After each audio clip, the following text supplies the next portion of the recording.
Good afternoon and welcome to the Sports Note for Monday, September 26th. We saw a lot happen in Major League Baseball over the weekend. We saw Albert Pujols on Friday night get home runs number 699 and 700 against the Dodgers, his former team.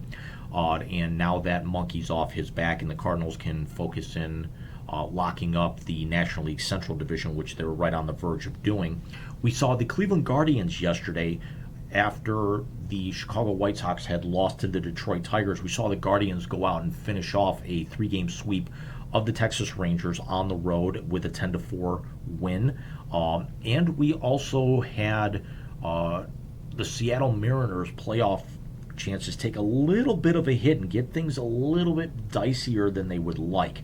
See, as it stands right now, the Toronto Blue Jays and the Tampa Bay Rays hold the top two spots in the American League wild card race, and the Mariners are sitting in that third spot, and they're only 2 games up on the Baltimore Orioles, who still, even after their fire sale at the deadline, could come back and rip that position away from Seattle, who was next to the Guardians, was the most surprising team in baseball all of this year. Nobody expected the Guardians to win the American League Central. There were teams that were only expecting the Guardians to win between 65 and 75 games, finishing no better than third in that division. A couple of people had them as an outside wild card chance, and it would have been that third wild card. Now the Guardians actually have one of the larger division leads out there, have locked up their division, and can now maybe start, resting a few guys, but also maybe kind of keep this thing going and put a little bit of heat on the Yankees, who they could end up meeting in the second round. But one of the more interesting stories that we saw yesterday involved the Mariners and the Kansas City Royals. Now, the Royals have got 90 losses on the year going into yesterday's game. Their season is done. Kansas City natives have easily turned their attention away from the Royals and are now packing Arrowhead Stadium for the Chiefs hopefully having another run at the Super Bowl, although it's not going to happen thanks to the Buffalo Bills, even despite that loss yesterday. But the Royals yesterday were closing out their 3-game set at Kauffman Stadium, hosting the Mariners, and we saw 2 former teammates. I believe they were teammates with the Arizona Diamondbacks, and we're talking about Seattle starting pitcher Robbie Ray and Kansas City reliever Luke Weaver. Now, Ray was not starting that day. Ray is supposed to be starting Monday night's game against the Texas Rangers. And we saw yet another instance of what I think is the stupidest tradition amongst players in all of sports, and that is the last off the court standoff.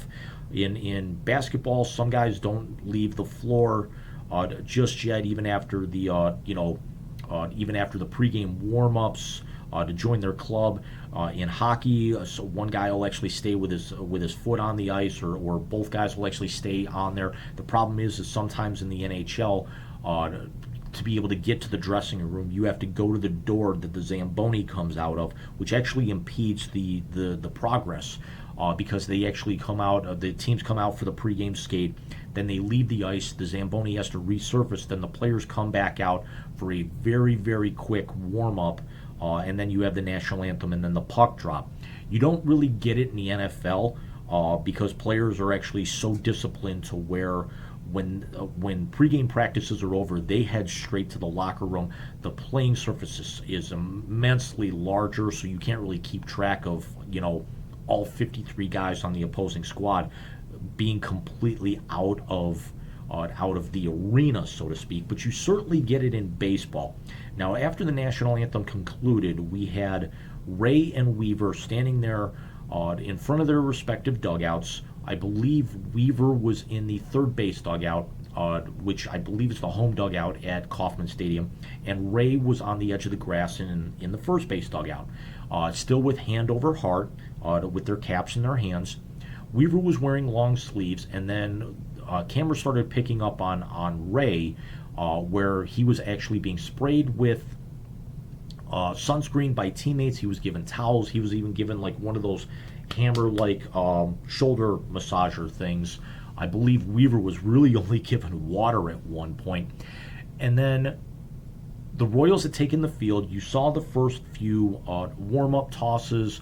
They were getting ready to have the first batter step in. You had the ceremonial fan calling out play ball to officially get the game going. And here were Ray and Weaver still standing there. And it got to be to the point where home plate umpire Adrian Johnson had to warn Weaver in the third base dugout, and then third base umpire Marvin Hudson had to warn Ray in the first base dugout, hey, we're trying to get this going. Get off the field. They actually stayed there, and then a second warning went out, and then eventually Johnson started walking towards Weaver and just kind of did one of these, like, get off the field. So it turns out a couple of seconds later, it was picked up on that he threw both of them out, which was the absolute right call because it was actually starting to affect the start of the game at that point. For something that wasn't a mechanical issue, there wasn't a scoreboard malfunction. It wasn't an equipment malfunction.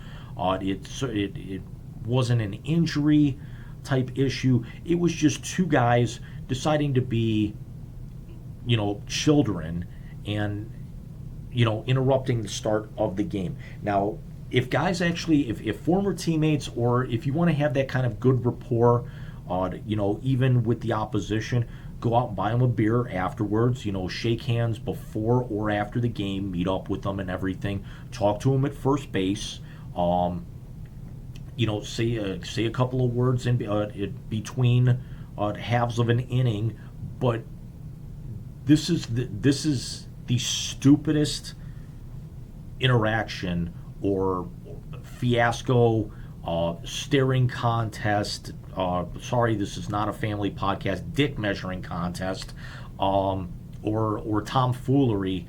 You can actually, you find it really in all of sports. I get that baseball is a game and games are supposed to be fun according to the 1992 film Mr. Baseball, but this again actually affected the start of the game by nearly 2 minutes. And for baseball trying to actually get the pace of play down, even though yesterday's game was 3 hours and 43 minutes because the Mariners blew a 9-run lead and also gave up 11 runs in the bottom of the sixth. We shouldn't have to have the game start a couple of minutes late just because two guys don't want to get off the field because they're being clowns at that point. It's entertaining to a couple of the fans, maybe some of the announcers, but when it gets really right down to it, it's just annoying and it needs to go away.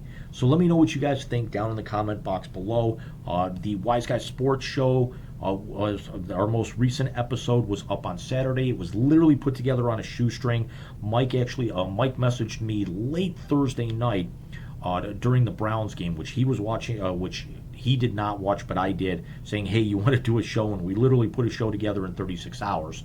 But our next episode will be coming up on Saturday, October the 15th. That is still the 1-year anniversary. You're going to see me a couple of more times this week with other entries to the Sports Note, both on the blog and on YouTube here. And that will be brought up. We will still be pounding this out. You guys are more than welcome to join us. You're welcome to comment during the show. If you even want to come on the show with us, certainly drop us a line. You've got my handle, you've got Mike's handle in the shows. You can actually reach me by email on my blog. So let me know what you guys think, and I will see you guys very, very soon. Take care, and we've got a lot more coming to the Sports Note this week.